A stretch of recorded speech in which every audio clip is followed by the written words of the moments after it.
Tonight on CTV News at 6, a downtown eyesore for sale. A wreckage site. $6 million for what's left of the old BMO building. We're so encouraged to see this site up for sale finally. Dozens of specialized wheelchairs stolen. To replace them, they're about $7,000 a piece, so about over $100,000 replacement value. And an exchange of artistic energy. Singers from Ukraine join dancers in Edmonton.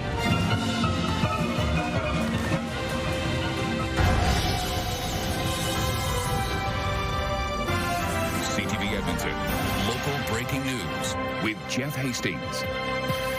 Good evening. A prominent property downtown is up for sale. The site of the former Bank of Montreal building on 101st Street has been an eyesore of rubble and rebar for years. People in the area are hoping a new owner will bring change. Jeremy Thompson reports. The listing calls it an extremely rare opportunity, a corner lot in the heart of downtown, close to the new LRT. For the last 7 years, downtown advocates like Cheryl Watson have described it a different way. Such a wreckage site. The Bank of Montreal building on this site was demolished in 2018. Bits and pieces of its marble facade now mixed with rubble and rebar. Surrounded by a security fence installed on city orders, people had been accessing the still intact basement. It's just been something that we've been so frustrated with for so long. We're so encouraged to see this site up for sale finally. Regency Developments owns the property. It did not respond to CTV's request for comment. The pandemic interrupted its redevelopment plans, and market conditions for tower projects remain risky. Still, downtown councillor Ann Stevenson says that's no excuse for the lot to look like this. I certainly don't feel that every effort was made to make that site as tidy and attractive as possible. Stevenson is happy to see the for sale signs too. She's in touch with the realtor, hoping the city can work with any new owner to make better use of the property while it waits for redevelopment. Recognizing that any sort of tower project would be years in the making. Even in the best of conditions, it does just take time to line all those pieces up. The Downtown Revitalization Coalition is also eager to connect with the next owner. This location really is a demonstration of the economic vitality and community of our downtown, and so we're just so excited and would love to work together with the future owner to daydream together. The property is listed for $6 million. Jeremy Thompson, CTV News, Edmonton. A wheelchair organization is pleading to the people who stole its trailer to leave it somewhere safe. Inside are 15 specialized basketball wheelchairs. As CTV's Nariman Issa reports, the missing chairs are affecting more than just the organization.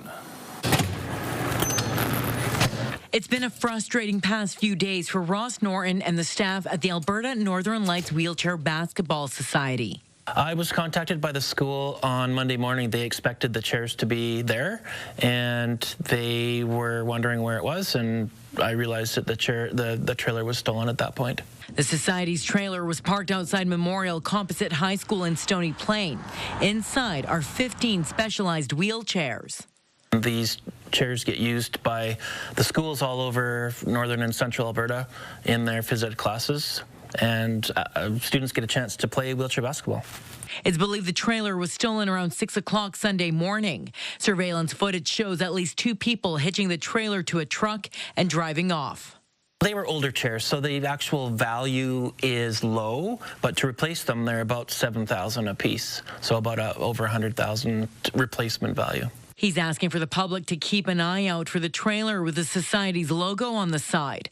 The first truck is described as either a gray Ford Super Duty or a Chevrolet Silverado, and a red truck, possibly a Ford Super Duty. If anyone's seen or heard anything, if they've encountered any ditched wheelchairs on the side of the road or in a field somewhere, they're more than welcome to come to the detachment and report it there. Norton says he'll now have to equip his trailers with GPS, another cost to incur. There might be a time when we just have to close it down because we can't secure our equipment anymore. That's very frustrating. That would be devastating for us. He's asking for anyone with information to report it to police. Nariman Issa, CTV News, Edmonton. Edmonton police have identified a man found dead Friday night as 42-year-old Burton Lee Gambler. Edmonton police say a community safety team found his body just before 9 o'clock Friday night near 97th Street and 107th Avenue. Officers say it was apparent he had injuries. They say it's a homicide, but are not saying how Gambler died for investigative reasons. Police are still looking for surveillance video and witnesses. A semi-driver has been ticketed after an LRT crash in South Edmonton this morning. Around 9 a.m., the semi collided with an oncoming train at the intersection of 75th Street and 51st Avenue. The train derailed and its windshield was damaged.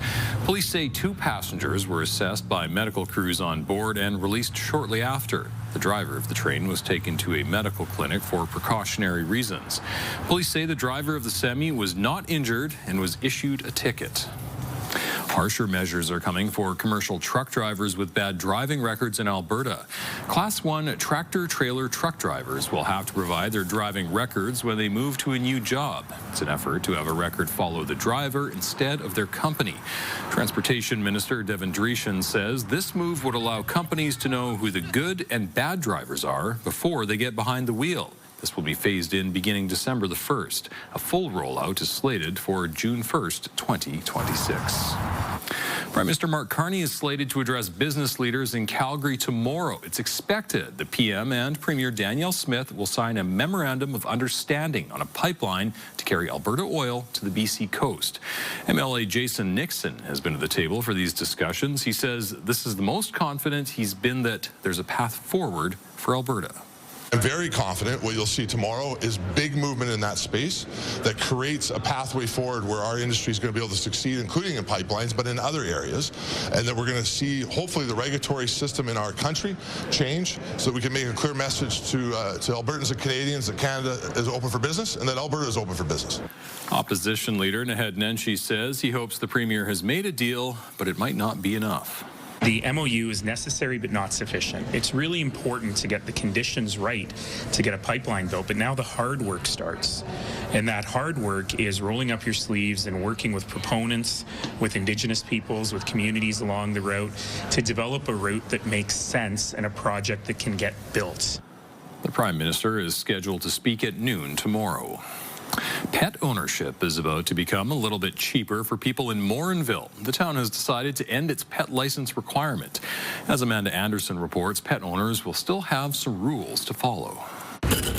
These tags will soon become a thing of the past in Morinville. Starting January 1st, people will no longer have to take time to fill out paperwork and pay to license their pets. We just found that the system isn't necessarily required anymore with social media the way it is and the ability for the people to get their own tags. It just made more sense that they would provide their own tag that suited their own animals. Pets will still need identification when they're off their own property. A tag with up-to-date contact information for their owner, either a phone number, address, or both, is required. I think that's very efficient. I mean, some people's pets don't even ever leave the house. So, too much government control already. And of course, we always strongly recommend that animals are permanently ID'd through microchip. Hi, Nettie. You want to come get scanned? The nearby Second Chance Animal Rescue Society has had several animals wind up in their care, and thanks to microchips, they were able to quickly find their owners. We had a cat come in a few months ago. We scanned the cat for a microchip. We were able to run it through the system and pull up ownership information. They came and picked their cat up within the next couple of hours. Any kind of identification that we can help get them back to you is phenomenal. The cost to license pets was a one-time $100 fee per pet, then a $10 renewal fee each year, money that went into the town's general revenue stream. That loss of revenue wasn't substantial enough, and it definitely didn't outweigh the convenience factor of having residents, not have to come all the way down to the town office, register their animals, and then have to utilize the tag that we provide them. All other pet bylaws remain in place, and just like getting caught without a license, pets found in public without an ID tag could result in a fine. Amanda Anderson, CTV News, Morinville.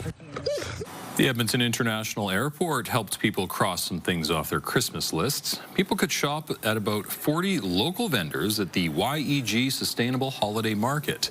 Sellers had to be sustainable, Indigenous, or young people. The airport says it's a way to bring a bit of Edmonton to travelers. So that's an opportunity for us to connect with the community and really provide an opportunity for people coming and visiting our airports to connect with what's happening here in the region. It's not the first market for the airport. It also hosted an Indigenous market this past summer. The airport was also collecting warm clothing donations for the Bissell Centre.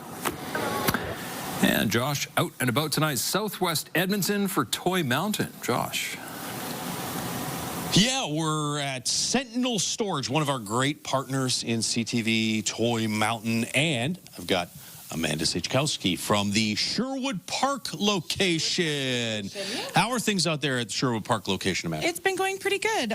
We've gotten quite a few donations so far this year, which I'm really happy about. It's really fun to bring the community and everybody together. Sure, and it helps get into the Christmas spirit for everybody. I know we're at the Windermere location. The drop-off box is like overflowing. It's fantastic. Now, you guys at all the locations really get into this. You've been a big supporter for many years, and you've got a big announcement to make as well. Yes, we do have a big announcement tonight. It's really exciting that we are going to be doing a $5,000 donation. Yeah. That's fantastic. Wonderful. Yeah, I mean, with BGC, Big Brothers Big Sisters of Edmonton area, a lot of the drop-offs, right? You see this, like... For the younger kids. For the younger kids, yes. We do try to accept some donations as well for older children as well, but definitely geared towards younger children. Yeah, and BGC Bigs does a great job with the cash donations, thanks to the $5,000 from Sentinel and the cash donations that you at home make. You purchase gift cards for some of the older kids to make sure that they have a happy holiday season as well. Amanda, thank you so much. Awesome. Thank you. How was the drive out here? It was a challenge, but I made it.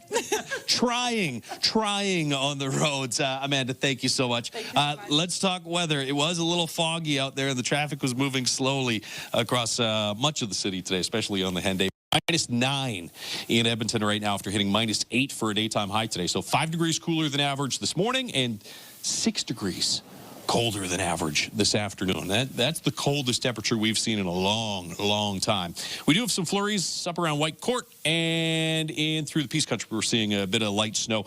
I think tomorrow will be cloudy all day. Wind should be fairly light. Cool once again into the mid-minus teens tomorrow morning and a high of around -8 once again. And then late in the day tomorrow, we get a chance of flurries. And tomorrow night, there might actually be a centimeter or two of snow that rolls through the Edmonton region. We'll talk more about that and the snow on the way for next week as well.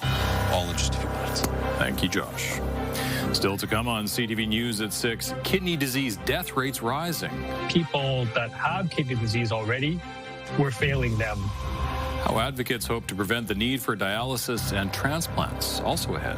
To help them walk in and through their trauma and onto the other side. How a $1 million gift to the U of A will help military members and veterans.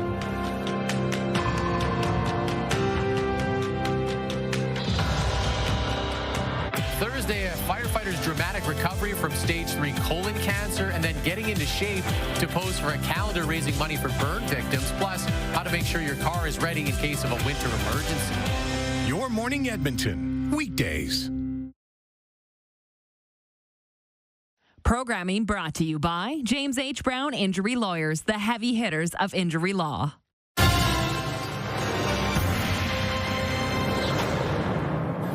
Chronic kidney disease has been called a silent killer. That's because by the time symptoms start to show, it's often too late. One Alberta man has been up against the odds for decades as he advocates for early detection. Gates Guarin has his story. When you have a transplant, you need to look after it by suppressing your immune system. Sean Delaney has to take drugs every single day to make sure his body doesn't attack the kidney he received from a living donor. I'm up to around 170,000 pills since my first transplant. That transplant came when he was 27 years old, thanks to his younger brother.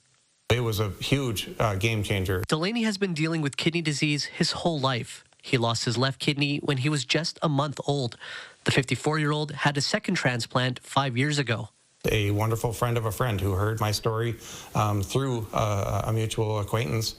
She came forward and was my match. Living with kidney disease has allowed Delaney to quickly pinpoint signs of declining health. For others, those signs come when it may already be too late. New data shows the death rate for Canadians with chronic kidney disease has increased by more than 70% since 1990. What it tells us is that people that have kidney disease already, we're failing them. We're not detecting them in time. The Kidney Foundation of Canada is calling for a national framework around kidney disease. They say a simple blood or urine test is enough to detect those warning signs. So if we diagnose people earlier and we intervene earlier, then we have the opportunity to prevent people from ever needing dialysis or a transplant. Delaney advocates for early detection. He says it honors the gift of life he was given. He has since gotten back to the things he loves most, spending time with his daughters and grandkids in the great outdoors. He had just completed a hike through Portugal and Spain. The weight of that moment not lost on him. I walked nearly 200 kilometers, and the first text I sent when I got to the very end of it was to my second donor, Brenda, and I said, we made it, not I made it. Delaney says he'll continue to fight the disease. You can either let it take you down or use it as a motivator, and I choose the latter. And encourages others to do the same. Gates Gorin, CTV News, Edmonton. Canadian legions across the province have gifted the University of Alberta more than $1 million. The money from the Poppy Fund will support the U of A's Heroes in Mind Advocacy and Research Consortium, also known as HIMARC. The consortium is currently conducting research on 3-MDR, a psychotherapy treatment used for PTSD. It has been tested successfully with military members and veterans who did not respond to other frontline interventions. That involves treadmill walking in an immersive environment when individuals walk over an hour towards images, self-selected images and brief exposure to help them walk in and through their trauma and onto the other side back into their families. HIMARC also helps advance education of military members, veterans, and their families. Coming up, dancers from Edmonton take the stage with singers from Ukraine. Best for me, this is like I feel shiver and goosebumps and my heart opens in my love. Dancers from Edmonton take the stage with singers from Ukraine. Stay with us. And a target opening date for Snow Valley.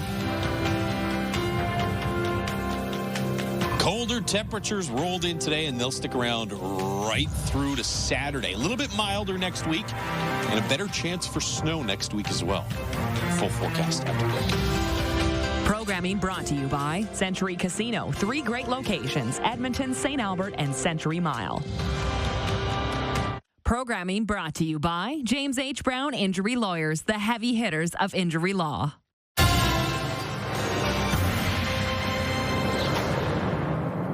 An exchange of artistic energy is taking place at the Jubilee Auditorium on Friday, with dancers from Edmonton performing with singers from Ukraine. The performers say the energy they create together on stage is propelling them to new heights. Connor Hogg reports.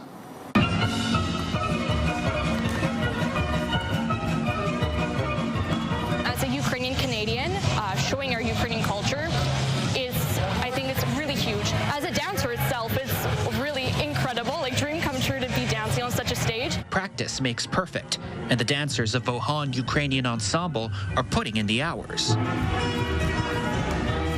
Preparing to present Svitlo at Alberta's Northern Jubilee Auditorium. It's just so much bigger than any stage we get to dance on normally that you can really just kind of let yourself fully dance. You're running, you're not holding back, hitting our full potential. Much of the motivation to hit that potential comes from the show's subject matter, as well as its cast, which includes 8 special guests from Ukraine's Gerdan Theatre. When Vohan asked us to come here to Edmonton, we were so excited because this is like a new experience for us, for our group. Sing and dancing all together. Their voices are booming in the studio.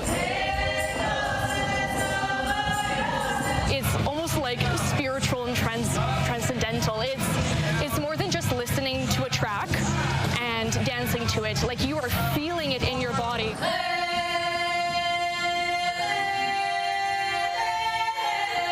How does it make you feel when you're performing and you're sharing the music? The best for me, this is like I feel shiver, goosebumps, and my heart opens in my love. Dancers and singers taking the stage together. Connor Hogg, CTV News, Edmonton. All right, back out to Josh in Windermere. It's a little cooler and foggier than we've been used to, Josh. Yeah, a lot cooler than it's been for months. This is the coldest air we've seen so far this season. Yeah, and I mean, this is going to stick around, it looks like, right through Saturday. By Sunday, we'll start to see a little bit of gradual improvement. You're right, we're down at Sentinel Storage, one of our great Toy Mountain partners. You can stop by any Sentinel Storage location in the Edmonton area with a new unwrapped gift for BGC, Big Brothers Big Sisters of Edmonton and area before December 19th as we try and build for the 10th straight year a mountain of toys for BGC Bigs. Take a look outside. Jeff referenced the fog. You can see that fog on the Action Furnace River Valley Skycam. Action Furnace, fixed right over, it's free. It's -9 in Edmonton right now. -5 to the south in Red Deer for a daytime high today. Jasper actually made it above 0. It was 1. Cold Lake at -10 for a daytime high, and here in Edmonton at -8. Now, Environment and Climate Change Canada has a new weather alerting system. We've moved, along with all of the other WMO countries, to a color-tiered system. So most of the watches and warnings are going to be yellow watches and warnings, but it's an impact-based tiered system. So as the impact of this severe weather increases, or as the confidence in the impact of that severe weather increases, we have the opportunity now to, we know that not all watches and warnings are the same, right? So some severe weather is more impactful than others, and so we have the opportunity now to step that up from a standard yellow warning to an orange or a red. This is a standard fog advisory, though. It is a yellow fog advisory for all the areas in gray there, from Edmonton off to the east, and then to the north and northeast through the Lac-La-Biche region. There's your flurry activity off to the west and northwest of the Edmonton region and up in the Peace Country. It'll slowly move off to the east-southeast through this evening and overnight tonight. Doesn't really look like we'll see much in the way of snow in Edmonton through the first half of the day tomorrow. There might be a couple of snowflakes flying around, but nothing significant. Most of the flurries or light snow will hold off until late afternoon and into the evening hours. In fact, it's probably more like about 8, 9 p.m. that it starts to intensify a little bit. Is it out of the Edmonton area by that time, or is it still kind of hanging over the Edmonton area? That remains to be seen. But you can see from Edmonton east towards Lloydminster, right along that Highway 16 corridor, it does look like it'll intensify tomorrow evening. And so the chances there that we wake up to at least a dusting to maybe 1 or 2 centimeters of snow on the ground when you get up Friday morning, and then we'll stay cloudy through the day Friday. -8 in Red Deer right now. It's -1 in Jasper, -10 in Fort McMurray, and here in Edmonton, we're at -9. We've kind of held steady in that -8, -9 range through most of the day. We'll drop to about -15 by tomorrow morning. Cloudy skies overnight tonight, and that fog advisory probably remains in effect right through the overnight and through the first half of the day tomorrow. About -8 again for a high, and then that chance of flurries turning to some light snow late in the day tomorrow and overnight tomorrow night into early Friday morning. More -8s, -9s for Friday, Saturday mornings, again in the mid-teens, with the exception of Friday. That chance of snow overnight Thursday into Friday morning holds temperatures up a little bit, about -10, -11 as you wake up Friday morning. And then there's your bump in temperatures for early next week. We're back to about -4 on Sunday with a mix of sun and cloud, -1 on Monday, and highs in the -2 to -5 range through next week. But lots of snow in the forecast for next week. Every single day has at least a chance of some snow.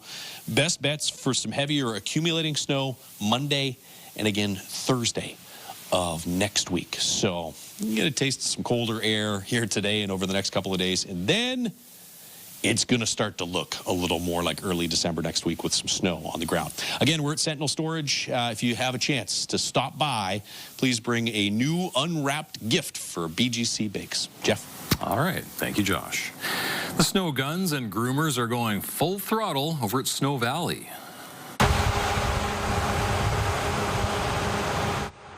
The ski hill says that the temperatures have dropped, and now it will keep making snow for the next several days. The hill has set a targeted opening day of Friday, December the 5th. We're really excited about the season. We're super stoked. I mean, it's been a really tough fall because it's been so warm, but no, we're looking forward to it. And yeah, just getting ready to get at it. If anyone has questions about lessons, they can call the Hill, but Snow Valley says lessons should be all good to go if the weather holds up. Coming up, hundreds missing after a fire in Hong Kong. 7 high-rise apartment buildings burn, and there was some major mess-ups that resulted in her file basically not going to where it needed to go. A new report showing more than 20,000 Canadians have died in the last year waiting for medical care.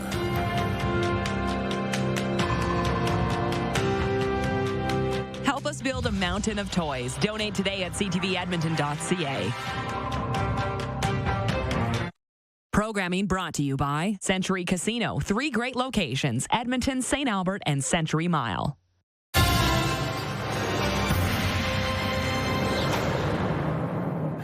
In Hong Kong, at least 44 people have died in a fire that engulfed a high-rise residential apartment complex. Almost 300 people are missing. At least 29 have been hospitalized. The fire tore through 7 high-rise buildings, flames fueled by bamboo scaffolding. The complex is home to nearly 5,000 people. Police are investigating whether material on the exterior wall met fire-resistant standards. Local media is reporting 3 people have been arrested on suspicion of manslaughter. And at least 33 people are dead in Thailand as helicopters rush to evacuate people trapped by devastating floods.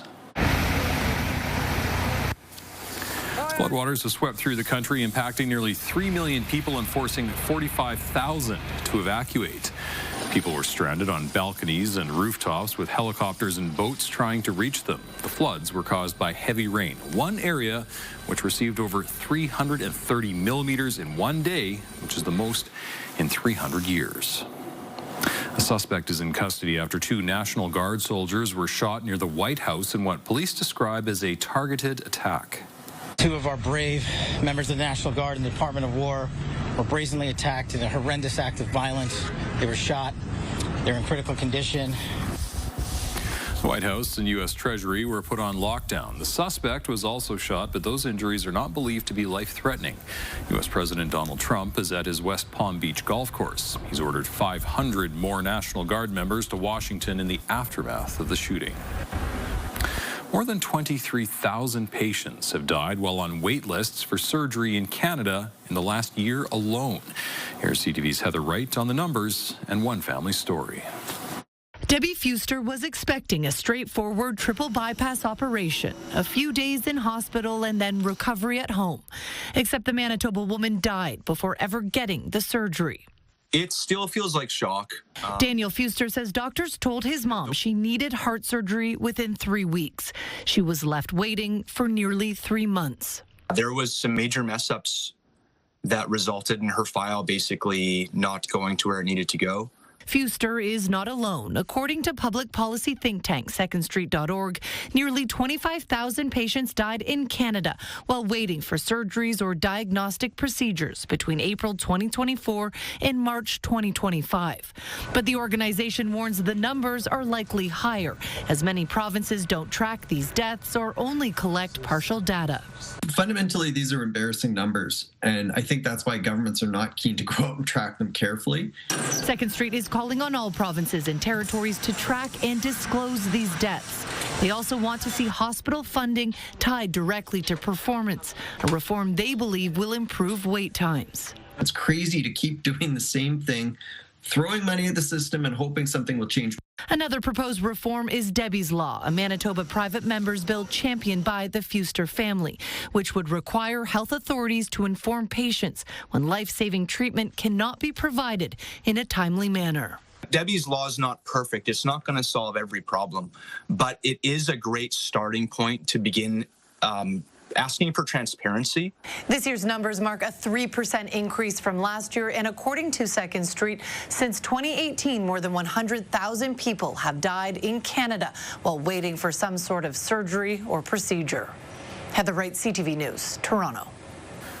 Anticipation is building ahead of what could be a big day for Alberta's energy sector. A new report shows it's been an especially tough 2025 for the oil patch, but one big project in particular could change its fortunes. CTV's Tim Brooke has more on what could be coming down the pipe. Lagging oil prices and less drilling activity will lead Canada's energy sector into more headwinds in 2026. That's according to Enserva's State of the Industry report. The good news, there's still time to change the forecast. So we're cautiously optimistic. It's not all doom and gloom, but cautiously is a key word here. There is optimism. A visit from the PM Thursday could pave the way for another pipeline to the West Coast. With respect to tomorrow's intended announcement with Alberta, the Memorandum of Understanding, it's about building this economy. It's about making Canada more independent. And it's about making Canada more sustainable. Industry leaders will be watching the announcement closely. What we want to see is that there's real intent behind the MOU to actually move something forward. And it's not just based on a nicety, but it's actually going to be facts. As global demand reaches record levels, oil capacity is not the industry's most pressing need. Still, Canadian producers are confident they can increase production. They'll need some political help. We have sufficient pipeline capacity to deliver all of the planned production growth that is expected in the basin. But I think the key thing to remember here is that we could be producing so much more. Perhaps nothing was more impactful to the industry this year than a new U.S. president. But as tariffs cast unpredictability on oil supply and demand, there is still American interest in what Alberta has to offer. The fact that we may be open for business again, that we can restart a lot of that foreign investment back in Canada. An announcement Thursday won't heal all that currently ails the energy sector, but those here believe a strong regulatory signal from Ottawa could begin a new energy race. The starter gun has just gone off, and it's a marathon, and so we're really far away from the finish line yet.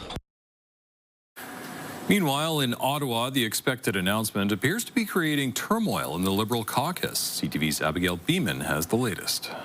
What's your message to BC MPs concerned about the pipeline? No comment from the Prime Minister this morning on potential caucus discord over a pipeline to the BC coast and an agreement with Alberta expected to be announced Thursday. We enjoy a very open and engaged dialogue. Very good conversation. And few words from the Energy Minister, who started his day briefing those BC MPs on what's to come. Were you reassured by Mr. Hodgson this morning?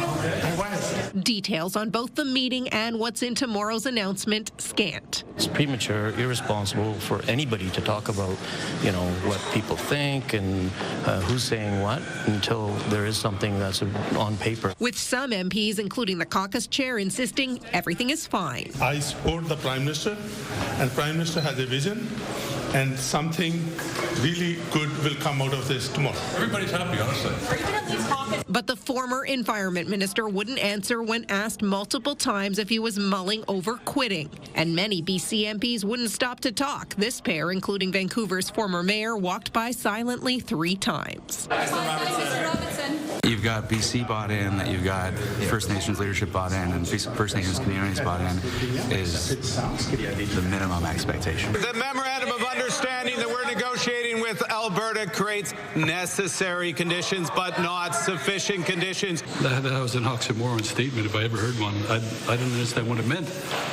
It's just, I don't think regular Canadians will understand what that means. In addition to any potential pipeline opposition that may or may not be bubbling inside caucus, it very much exists from coastal BC First Nations and BC's Premier, who said it's unacceptable his province hasn't been involved in the talks.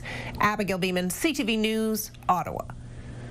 Another war of words, this one between BC and Saskatchewan over a lost opportunity. Saskatchewan potash company Nutrien has decided to bypass British Columbia and build a $1 billion ocean terminal on the U.S. West Coast. It is unacceptable.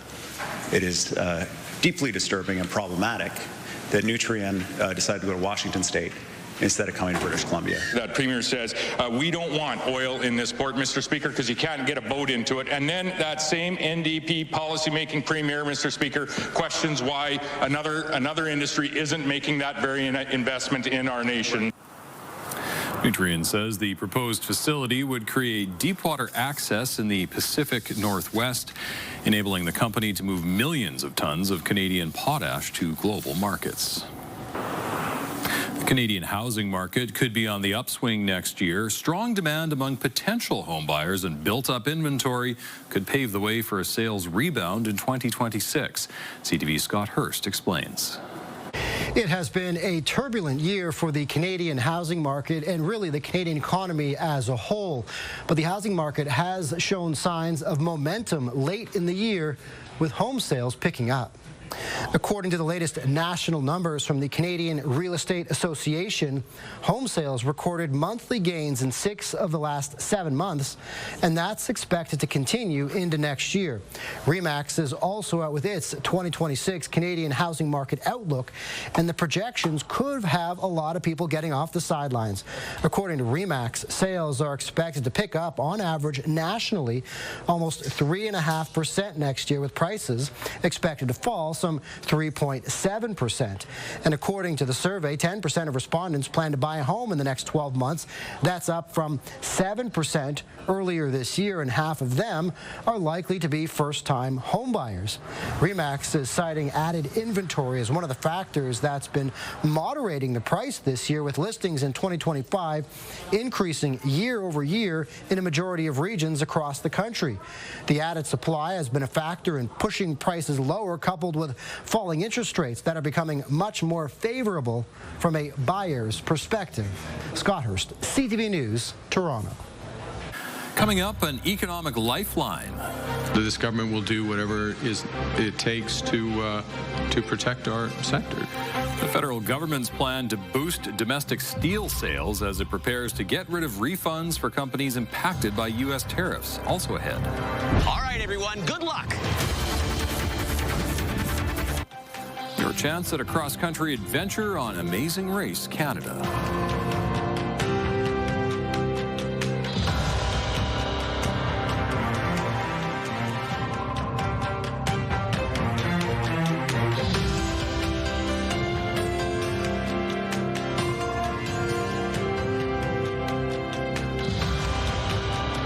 Programming brought to you by A Very Merry Pops with your Edmonton Symphony Orchestra. Learn more at winspearcenter.com.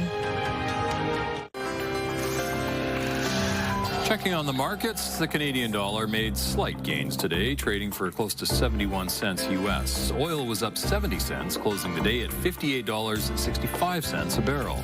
Gold gained $25. The TSX and Dow Jones both finished the day higher, up 279 points and 314 points, respectively. Canada's steel industry has been offered a new lifeline. The Prime Minister says his government has a plan to boost sales for companies dealing with major U.S. import tariffs, pushing them to the brink. CTV's Judy Trin reports from Ottawa.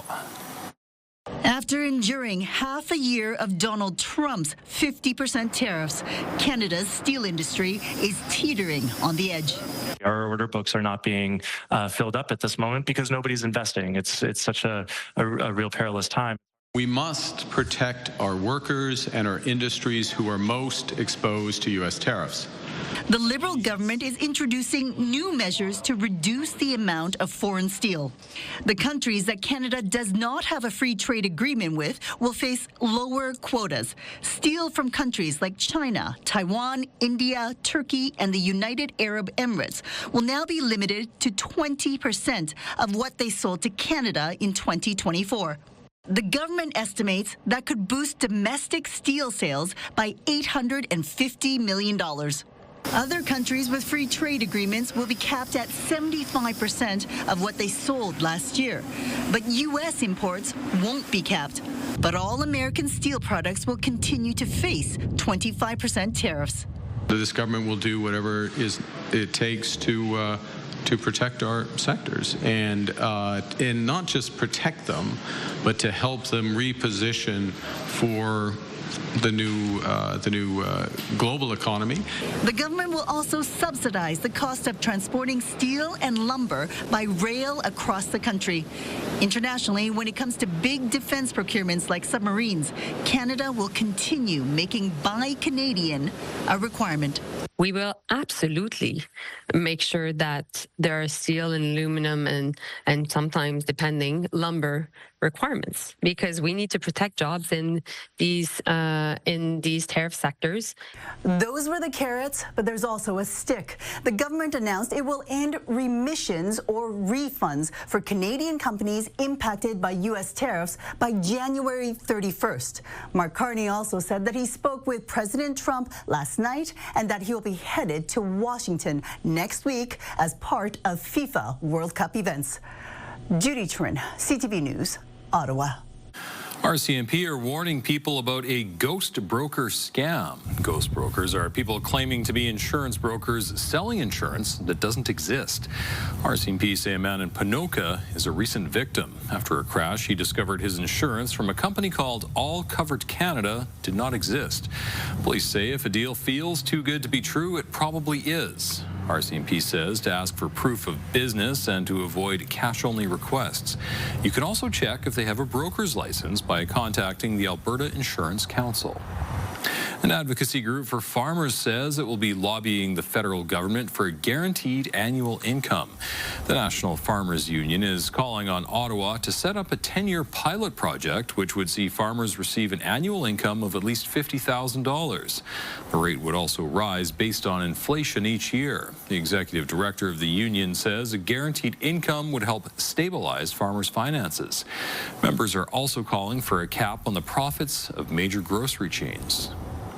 And now is your chance to become a contestant on Amazing Race Canada. All right, everyone, good luck.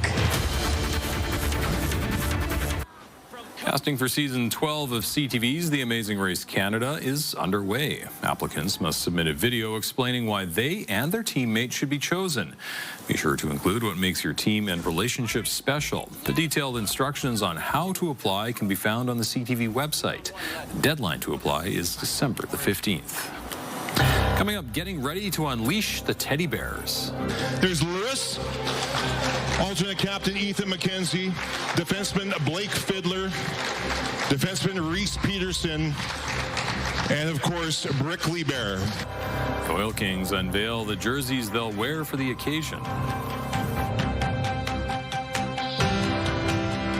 Stay with us. We've got another full night of great shows for you tonight on CTV.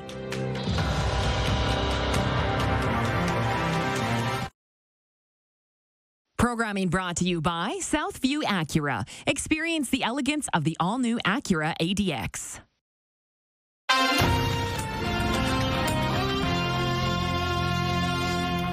The Edmonton Oil Kings are showing off some special jerseys ahead of their annual teddy bear toss game. There's Lewis, alternate captain Ethan McKenzie, defenseman Blake Fiddler, defenseman Reese Peterson, and of course, Brickley Bear. Oh, I love them. Inspired by Edmonton, so it's always awesome, and they have the colorful cartoons on the bottom, which I love. I like the hot dog for Wiener Wednesdays that we have every Wednesday, and then the little beige teddy bear there at the front. Aside from hot dogs and teddy bears, the jerseys also feature local landmarks like Rogers Place, the Tallis Balls, and Matart Conservatory. The players will wear these jerseys for their Sunday, December 7th game against Prince Albert. When the Oil Kings score their first goal of the game, fans will throw teddy bears and stuffed animals onto the ice. Thousands of toys are collected off the ice and given to kids and families in need. Teddy bear tosses are very important to us. So when we're serving 20,000 kids every single year, we need 80,000 items. And what the teddy bear toss does for us is it takes care of one of those items for us. We don't have to worry about our bears because we know they're going to come from the teddy bear toss. After the game, the jerseys will be raffled and sold off during a silent auction. All the toys and proceeds will support Santa's Anonymous. The Oil Kings have been doing a teddy bear toss for 18 years now. Upper Bowl tickets are still available. And that is our show for this evening. Thank you very much for sharing your time with us. For news anytime, visit ctvnewsedmonton.ca or find us on YouTube. Have a good night.